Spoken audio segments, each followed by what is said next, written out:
Well, good afternoon, everyone, and welcome to another edition of Lunch Update, our program that helps you stay curious, connected, and informed live and in real time.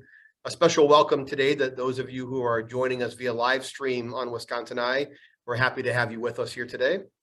This conversation, like all of our Lunch Update programs, are made possible by our presenting sponsor, Perkins Coie, but also like to thank our Accelerate sponsor, Baker Tilly, and small and emerging business sponsor, Easy Office Products. As always, we record these, so if you see something you want to hear again, something you want to share with others, please feel free to do that by going to madisonbiz.com later this afternoon, where we'll have the entire broadcast recorded and posted. Coming up, we'll be joined by Dr. Jack Daniels of Madison College and Jody Bartnick from the United Way of Dane County for a conversation about the challenges around childcare access in our community. But first, a few chamber updates. Yesterday was our annual State of the Sectors program, offering new data and insights from leaders from EPIC, University Research Park, the State of Wisconsin Investment Board, Ford Biolabs, Madison Development Corporation, and Broadwing Advisors. In that conversation, there were some great highlights, and here are a few for you. One, it might be hard to believe, and it certainly feels like a long time ago, but we actually started this year in Dane County, still operating under local public health orders.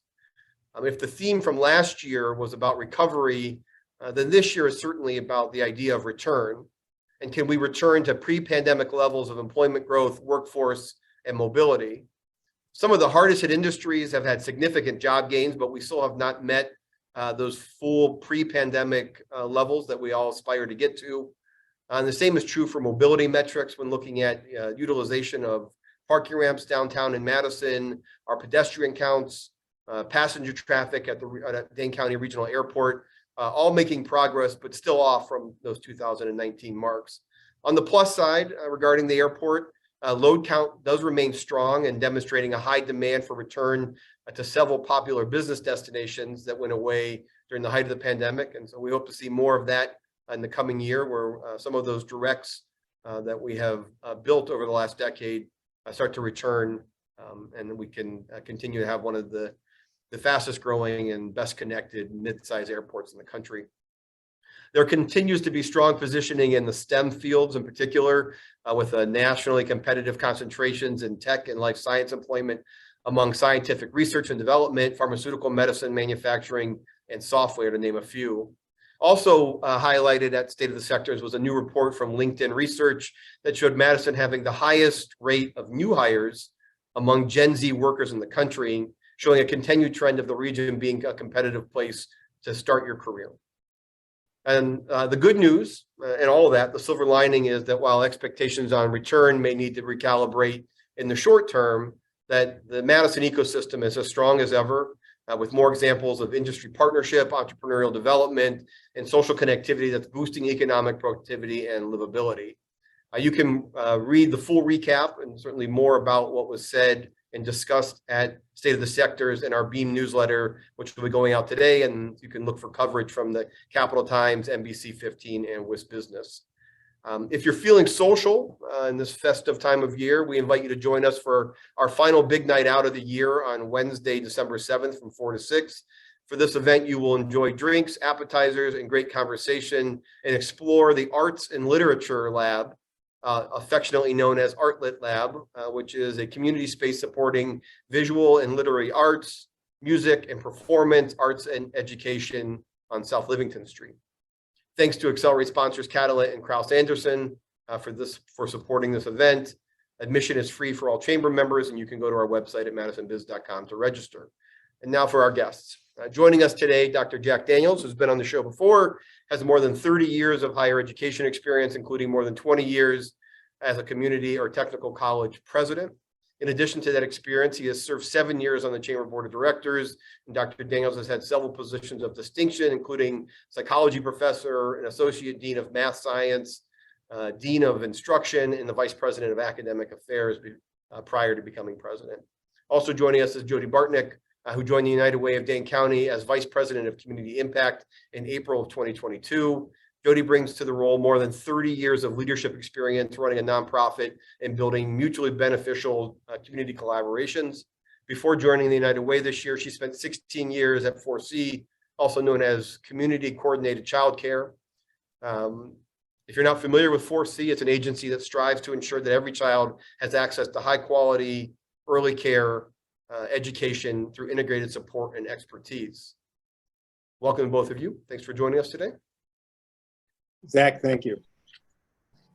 So at the peak of the pandemic, the United Way of Dane County and the Greater Madison Chamber of Commerce convened a series of research forums. We had 3 cohorts. One was economists and demographers. The other one was employers. And the third was for talent. And we asked all 3 cohorts the same question. Why aren't people returning to work? And if you remember, this was the peak of the national debate about why people weren't returning. And the narrative nationally was it was about the pandemic incentives. But we knew there probably was more to it, and certainly it turned out that there was. And of those 3 cohorts, there was only one common thread. They all said childcare. So demographers told us to childcare, the economists told us childcare, the businesses told us childcare, and labor told us just childcare. So I'm going to make a bold statement. The system for providing childcare is broken. Either of you disagree with that? Nope. I agree. Agree. So why? I mean, how do we get to the point where such a vital piece of our business infrastructure, our economy, is seen as a market failure? How did we get to this point? So one of the number one issues with this, with the system being broken, is childcare wages. So workforce is an issue. So I'll just jump right into it. That the ability for our systems to keep up with an adequate payment structure for one of the most challenging critical jobs has failed us. And so the childcare profession and workers overall are one of the lowest paid industries in our entire nation. Lower than fast food restaurants, lower than the gas station industry, lower than industries that require less professional development and educational requirements and provide some of the most critical support to parents and families and brain development.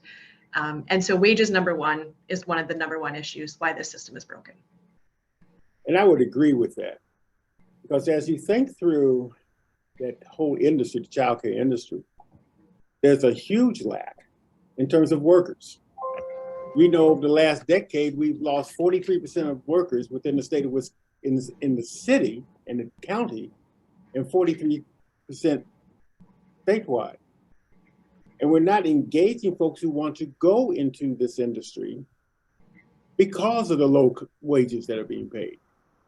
And we're seeing that, multiply itself in our institutions that provide early childhood education. That's right. So I have a story from the pandemic. So my daughter worked in food service, was laid off in the beginning of the pandemic, like most people in that industry were. I told each of my children, 2 of them had graduated from college during the pandemic, and my daughter was a student at Madison College at the time. I told each of them, this could be a tough economic time, but do something that helps tell a story about what you did. Like, you'll differentiate yourself from others in your sort of age category by saying, here's what I did. So one of my sons went and built respirators. The other launched a nonprofit for helping kids that weren't in school. And my daughter had gotten COVID very early on and had antibodies, so went and worked in childcare. Had no experience, just said I should relatively be safe. We didn't know a lot about the disease then. And I think she was fairly well compensated to the industry. I think she was making like $16 an hour. But there became a point where she needed to get credentialed beyond just what she had, and in came a financial services company, a bank or credit union, and offered her $23 an hour. And so she doesn't work in childcare and she doesn't work in food service anymore. And I think about that wage compression that occurs in that space. So Jody, you said, when you're thinking about things like retail and you think about things like, the service industry, warehousing, logistics, light manufacturing, or low level manufacturing, all get kind of compressed into that same wage category, yet all of them depend on the ability to have high quality childcare and availability. And so, Dr. Daniels, you're in the business of preparing the future workforce. So both those early childhood educators of the future, or the people who are going to be in the workforce who are going to need childcare. So why is solving this problem at the forefront for Madison College? There's a couple of reasons. I think first of all, you've got to provide individuals who work in the industry with the experience and expertise needed so that they can provide the type of child care. And I really focus on child development because I'm really looking at how to develop that young child to move forward. Degree credential. And I think we would all like to have more credentialed individuals working in our child care facilities. And I think that's huge for us. We also know that employers, one of the big things about retention of employees is about the provision of child care. And I'm talking about quality child care. Because as an employee, if I'm going to leave my child someplace for an hour, 2 hours to drop in, or 8 hours a day while I'm working, I want to have confidence in that child care facility. And to have confidence, I have to know what is the quality, what is the qualifications of the folks who are working there, which ties back into our educational programs. I believe that if you're going to talk about retention of employees, and in many aspects, attracting employees, do you have the accessibility to quality childcare? And that's a huge for both employers as well as us as an educational institution. Jody, how about from the community? I mean, obviously in your previous role, where we worked closely with you at 4C, you lived and breathed childcare every day. Now in this expanded role at the United Way, you've got a much broader field of vision, yet here you are sitting on this show with Dr. Daniels and I talking about childcare. Why is this so important to the community? Because childcare is an economic staple. So people need it to go to work. And childcare workers also need to make a livable wage. For example, we know that there's a housing crisis right now happening. Accessibility and affordability are part of the housing crisis. They're also part of the childcare crisis. So childcare workers and professionals also need to make enough money to be able to pay for their homes. So completely admirable, your daughter going into the childcare profession, $16 an hour probably is not going to afford her the home that she needs and pay her the amount that she's going to need to sustain that home. So for us, that collective impact and connecting those dots is critical to ensuring the success of our community members. And so it all links together in that way. Retainability is huge. So right now, we know that there is a link to quality childcare, which Dr. Daniels is talking about, higher wages and retainability. Less quality childcare programs have a lesser ability to retain their staff. So like a 50% turnover as opposed to a 30% turnover. So we see the link, we know it's there. We just have to do something about it. Mm-hmm. You know, when we started an exercise at the chamber when the pandemic first started and all the government mandates to shut down started, we did an exercise which was, how do you actually turn an economy back on? Right, mm-hmm. Shutting one down is actually not that hard. I think we watched it happen, but turning it back on, we heard politicians say it's like a light switch, or it's like a knob, and we're like, it's a little more complicated than that. So we went through an exercise of like, if you were to turn something off and then put it back on again, what would you need to make sure were in place before? So we used a tent analogy. If you were building a tent and you took it down and then you went to put it back up again, what would you need to make sure you had in place? And the one we kept coming back to was childcare.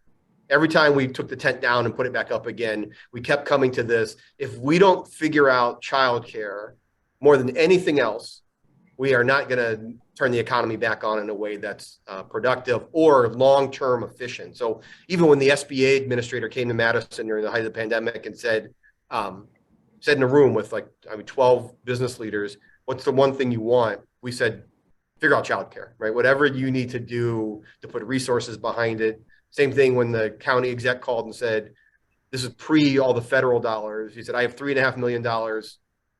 What should I do with it? And I said, give the childcare, right? I mean, it seems like this is the biggest piece. So here we all three are, so representing different pieces of the economy and the community. all here in support of the community and business. We all agree there's a problem. We all see it's multifaceted.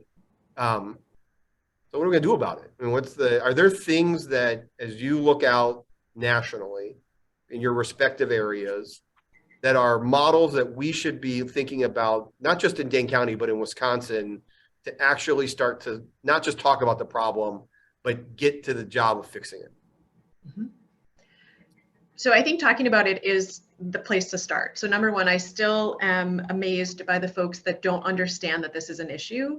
And so I think there is that piece of continuing to share that education. The second part of that is working together. So United Way, working in collaboration with Madison College and Dr. Daniels, and working in collaboration with those nonprofit organizations to ensure, and our community members, this issue really requires like an all hands on deck. So it's really businesses thinking about the childcare needs of their employees, knowing that when employees come and you have new employees that are starting, that it takes more than 2 weeks to find quality childcare. So often, right, there's that standard of a 2-week notice to start a new position. We need to give better grace to our employees to allow them, to find that quality childcare, especially if we're looking at them moving to our community from a different community. So it's understanding how can we weave in support for childcare the same way that we do for health insurance. How can we think about that as a benefit to our employees? And we're really talking about a short amount of time. We're talking about those first 5 years, maybe those first 10 years. What does that look like? And it's not every employee. So how can we be thinking about the needs of those employees? Because knowing that if they have peace of mind, knowing where their children are during the day, that they're better likely to have higher productivity and retainability. They're going to stay employed with you longer. That's interesting. I hadn't thought about the flexibility of the time it takes to find a placement. I've certainly been thinking a lot about childcare as a benefit, as a competitive advantage. I think we saw this with Quick Trip and La Crosse. They built their own facility. We saw something similar with Promega and, locally, where they gave the land and some subsidy, but it's not just for their employees. Dr. Youngs, I mean, am I correct in that you both are an educator and a provider of childcare? Is that right at Madison College? That's correct. And as you think about it, and I'm going back to your question, Zach, I agree totally with Jody. Folks have to be made aware of what the issue is. And I'm not necessarily saying that they don't know what it is, because it's impacting them. But how do you get that out there? I think part of this also has to look at partnerships. We have to collaborate. And I think you have to look at public-private types of partnerships. One of the issues that we have, you can have quality childcare, but do you have capacity to really meet the need that's out there? Madison College, we have 7 campuses, and I have 1 childcare center. We serve nearly 30,000 students, and my capacity is 50. Wait, 50? 50. So I've got all these students who actually could go to training, get a degree, get a workforce degree, meet some of the demand that we always hear that's in the community. And I hear it constantly about, we need workers, we need this, we need manufacturers, we need healthcare workers, so forth. But they can't get into the classroom because they don't have childcare. And so you've got that problem that's working. The other thing I see with employers, you're running first shift, second shifts, third shifts, but the likelihood to have a lot of childcare after the first shift is over, let's say 6 o'clock on, is minimal. And so if you've got new employees who are coming in and the employers want them to work second shift, I now have this childcare issue. What's going to happen? There's some huge issues here that I think by collaborating and having a public-private type of partnership, I think starts to get at some of those issues. What is that? I mean, what does the public-private partnership look like? I mean, we certainly are hearing it enough.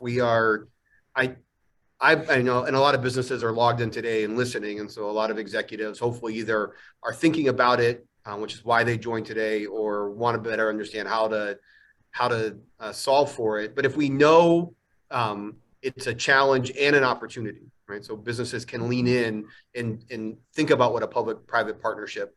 For those businesses who are thinking, well, I'm not going to be able to build my own childcare facility, or I'm not going to, that's just not something I can do or want to do.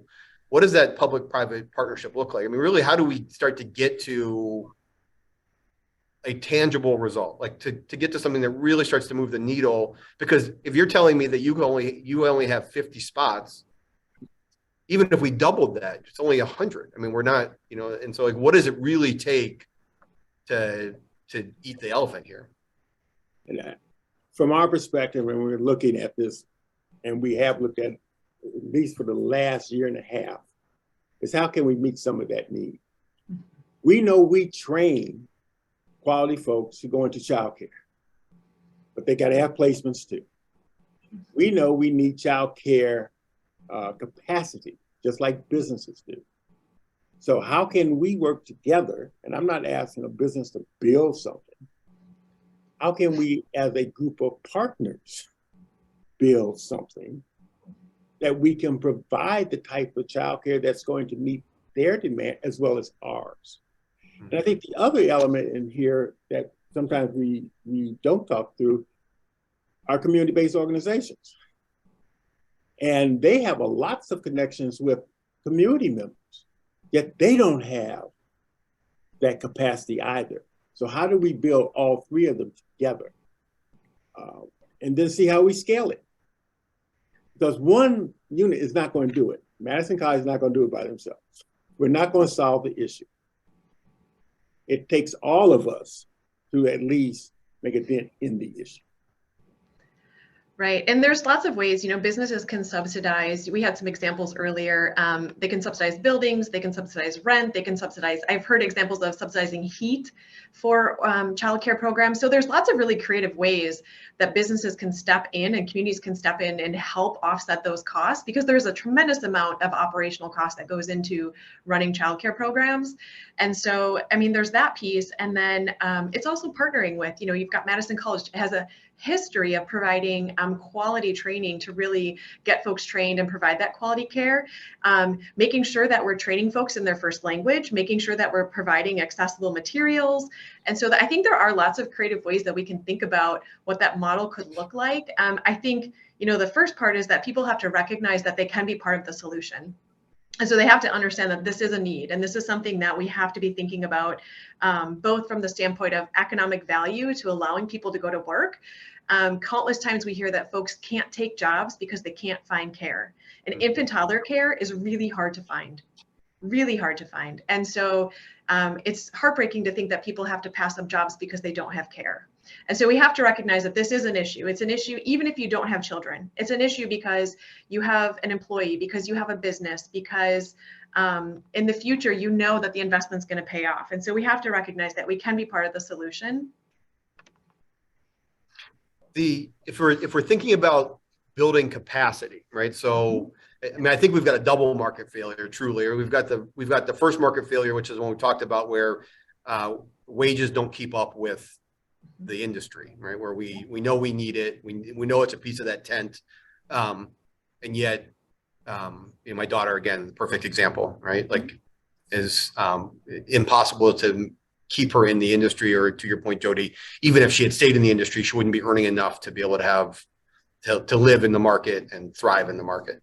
The other one, though, is just the number of seats that we've talked about, right? Just the number of seats and when they're open, right? I guess those are I hadn't, a lot of us don't think about the non 8 to 5 childcare, right? But obviously there's, particularly in the service sector, manufacturing sector, warehousing sector, those jobs don't stop and start cleanly at 8 and 5 o'clock. And so there's really two market failures there. We're not building enough capacity, and we're not paying enough in order to maintain the workforce. Those feel like really big challenges. Like they need big swings. Like they don't, that we won't small measure out of it. Is that an oversimplification of it? Is it something that we can actually take small bites and get there? Or are we really going to have to take some collectively, as Dr. Daniel said, public and private, take some really big swings and think about this completely different? Yeah, I think that the collective is the right approach. And there's three facets. There's accessibility, right? There's the workforce issue, and then there's affordability by parents. So like, let's be honest, like that's the piece we haven't even discussed, is that as little as childcare workers make, it's still super expensive for parents to afford. So there's like three-tiered approach here to really working on this issue. And so I think collectively, that is the way to tackle this, is to really think about it in a holistic, full package approach. Because I think, you know, if you only work on one piece, we're eliminating the other, and that's equally important. So like if we make if we create all the access in the world, but parents can't afford it, then we really haven't solved the greater issue. Speaking of access, Dr. Dane, you were in the paper recently talking about sort of childcare deserts and challenges, specifically on the South Side.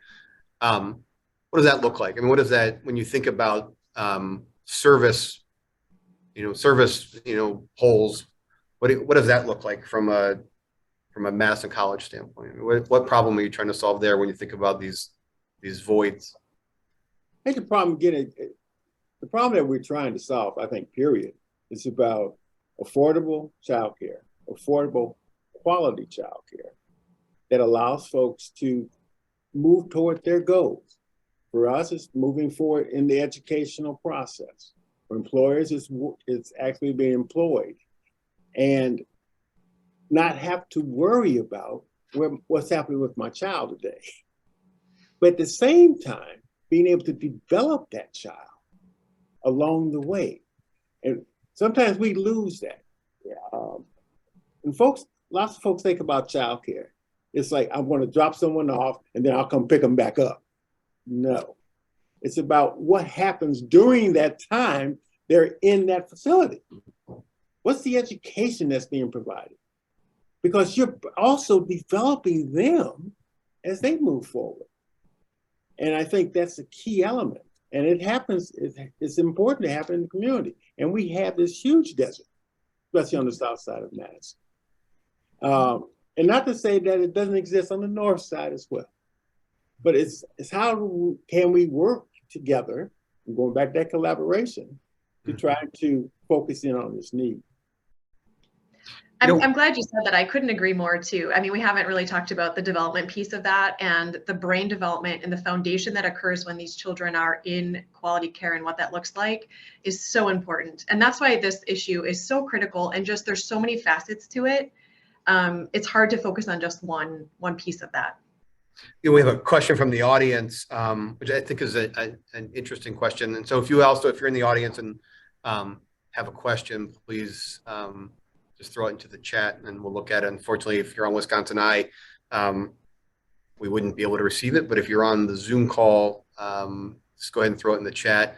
And it's about vacant space. So there's a lot of conversations going on within companies about this new normal or this next normal. Like, how much space do you need? What type of space is it? Is your space portfolio adequate for the new work style? Is it, remote versus in-person versus hybrid?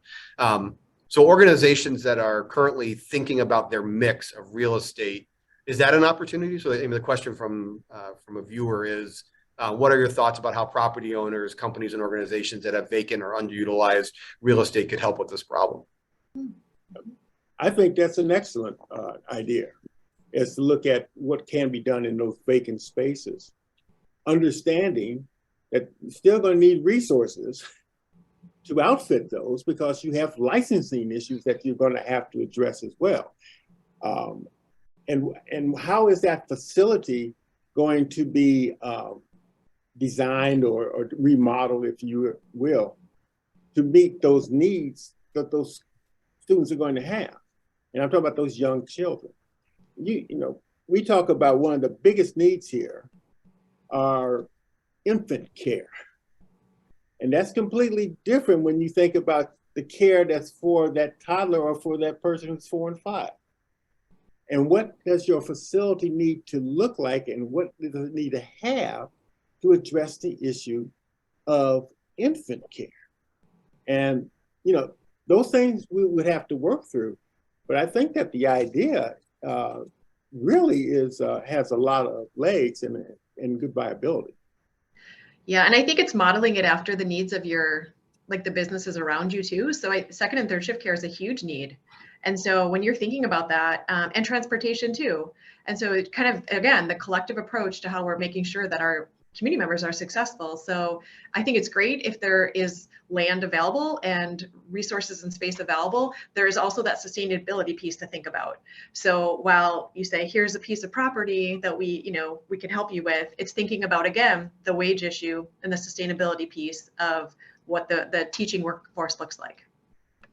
But I'm curious, at your time at 4C and now at United Way, are there entrepreneurs that want to do this but don't have access to capital? I mean, is this part of it, that we do actually have operators who have the qualifications, the desire, the talent, they just don't have the financial resources? Is that a true statement, or am I oversimplifying that? I would say that that's true. I've also seen the opposite side of that, where I've had developers that have come to me and said, I have this land, I have this idea, but I don't want to run this. And so there is a little bit of being able to match those individuals together. So yes, I think it's true on both sides. We have a comment from the audience that says, talking about being able to afford and not afford or find childcare. I live in Blue Mounds, but work on the west side of Madison.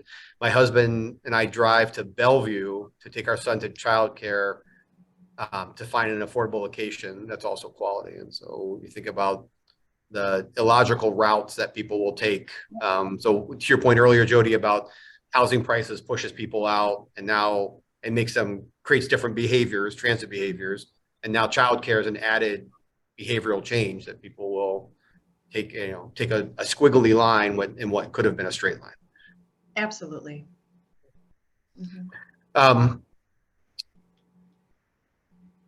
I guess I'm wondering how this evolves. I mean, where does it go from here? I mean, we had those work groups. We put an implementation group together. I know the three of us care passionately about it. I assume that everyone that logged in today care passionately about it. But where does it go next? I agree with what you said, Jody, is that talking about it is the first big step, right? Like acknowledging the problem, saying what it is. It's a market failure. I'm an unabashed capitalist. Doesn't mean the markets can't fail. When it fails, we have a responsibility as society to go in and fix those things. But where does it go now? I mean, what do we do next when we're talking about public-private partnerships or trying to solve this? Yeah, so I also believe that there's a public investment that's needed. So there's a bit of legislation that's also needed. Our government needs to understand the importance of early care and education as far as a public investment in our future. So we pay taxes that go towards our public school systems. We don't pay taxes that go towards our early care and education systems. They do in some capacity to kids that or families in some way, but not all.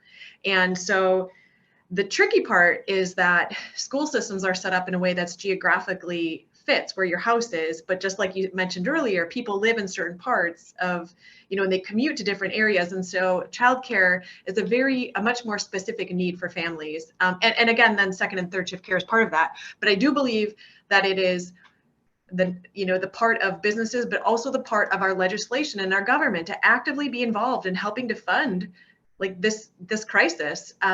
Just like we think about education does not begin when children miraculously go to 4K, right? Like education begins at birth and prenatally, and we know that, and research shows that. So we do have to think about investment beginning earlier. Now that's not the perfect answer, but that's part of that advocacy piece that does need to happen. And I think as you think through that, think about economic development. Mm-hmm. And if you think about what's that impact of childcare with economic development, I think that's something that we have to push forward. I think legislatures have to understand what that impact is. If you want to grow jobs, or you want to grow folks who are going to be taking the jobs that you have, there's a necessity to provide the resources so that we can meet some of those needs. We had HR, I think it's 1911. It talked about Child Care Infrastructure Act. And I asked yesterday to some folks in Washington, what's the likelihood? Well, there's an interest, but it's probably dead. So how do we get that interest, legislators, to understand the connection? And I think that connection basis is about economic development. And that will lead, I think, us to a different pathway. In addition to having the conversations like we're having this afternoon across the board, because I think that's important as well. And there are some, there are investments right now through our state where Youngstar Quality Rating Improvement System is concerned, and there's childcare counts. So there are bonuses that are currently happening to childcare programs, and they're wonderful resources, but they don't fix the wage issue and they don't fix the workforce issue, because if they did, we wouldn't be continually talking about this. And so they do exist and they're there, but we need to solve this in a bigger capacity in the way that we're having this discussion right now. I